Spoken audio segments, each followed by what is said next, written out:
அந்த சந்தோஷம் பாருங்க, ஒரு தாய்க்கு தன் பிள்ளைக்கு ஒரு வாழ்க்கை, தன் மகனுக்கு ஒரு வாழ்க்கை அமைஞ்சிருச்சுன்னு அந்த தாய் சந்தோஷப்படுற சந்தோஷம் இருக்கு பார்த்தீங்களா? அந்த சந்தோஷத்தை கர்த்தர் தருகிறார். ஆமென், அல்லேலூயா. இன்னைக்கு ஆண்டவரும் செய்கிறார், அந்த பாக்கியத்தை உங்களுக்கு தருவாராக. ஆமென், அல்லேலூயா. பாருங்க, வண்டி ஏற்றி விட்டதுக்கப்புறம் அல்லது அனுப்புனதுக்கப்புறம் அல்லது வந்ததுக்கப்புறம் கவனம், தாய்ங்கிற உறவு கொஞ்சம் கேப் விட்டுருணும். ஆமென். எதுக்கு எடுத்தாலும் கல்யாணம் முடிச்சு வந்தாச்சுன்னு வைங்க, உடனே மருமகிட்ட போய் காப்பி கொடுத்தியாம்மா, இங்கே வீட்டில் இருக்கும்போது ஒன்றும் கொடுக்குறதே இல்லை, புதுசாக காப்பி கொடுத்தியாம்மா, அவனுக்கு சோறு கொடுத்தியாம்மா, இது கொடுத்தியாம்மா, அங்கே எந்த கேள்விக்கு இடம் இல்லை, அவங்களாச்சு. அதனால தான் ஆண்டவர் சொல்கிறாரு, திருமணம் முடிஞ்ச உடனே இயேசு கிறிஸ்துவ பிதாவாகிய தேவனே அங்கே ஏதேன் தோட்டத்தை அவன் தாயின் தகப்பனையும் விட்டு பிரிந்து தன் மனைவியோடு என்ன செய்வானா, இசைந்திருப்பானா. ஆமென். அந்த குடும்பத்துக்குள்ளே மூக்கு நுழைச்சிருக்கிற வேலையே என்ன செய்யக்கூடாது, இருக்கவே கூடாது. கல்யாணம் முடிச்சு வச்சுட்டா அவ்வளோதான், டோன்ட் கேர், விட்டுணும். ஏதாவது ஒரு முடியாத பிரச்சனைக்கு தான் என்ன செய்யணும், உள்ளே போய் நின்று ஹெல்ப் பண்ண முடிய, எல்லா பிரச்சனைக்கும் போய் நிற்கக்கூடாது.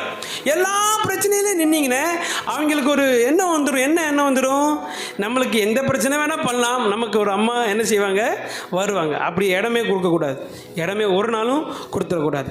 ஆண்டவர் சமூகத்தில் ஒப்பு கொடுத்து அவங்க வாழை என்ன செய்யணும், விட்டுணும். வாழை விடு. இன்றைக்கி நிறைய குடும்பம் தாய்மார்கள் தான் வாழ விடுறதே இல்லை.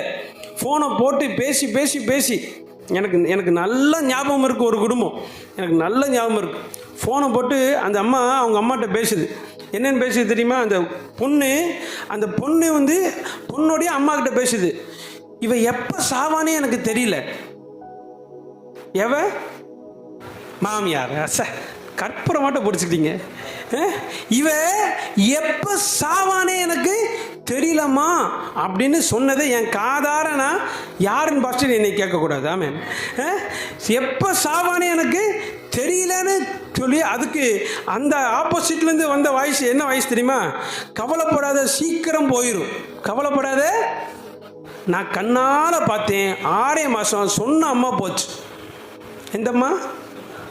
எந்தம்மா சீக்கிரம் போயிடணும் ஒரு அம்மா சொல்லுச்சுல, அந்த அம்மா போயிடுச்சு. ஆண்டவர் சொல்லிட்டார், நீ இருந்தேனே அவள் வாழ்க்கை நல்லா இருக்காது போல இருக்கு, நீ வா என் ராஜ்யத்துக்குன்னு என்ன செஞ்சுட்டாரு, அந்த அம்மாவை ஆண்டவர் என்ன செஞ்சுட்டாரு, பரலோகத்துக்கு கூட்டிகிட்டு போயிட்டார். அல்லேலூயா. இப்போ இன்னும் அந்த அம்மா இருக்குது. எந்த அம்மா? இப்போ பாருங்கள், ஆண்டவர் இப்போ யார்கிட்ட போய் ஃபோன் பண்ணி பேச, யார்கிட்ட கேட்க, ஐயோ எப்போ சாகுன்னு இப்போ யார்கிட்ட கேட்குறது? கவனிங்க, கவனமான ஒரு வாழ்க்கை நீங்கள் வாழணுங்கிறது தான் ஒரு தாயாருடைய விருப்பம். ஆமென். பிள்ளைகளும் நல்ல வாழ கற்றுக்கொள்ள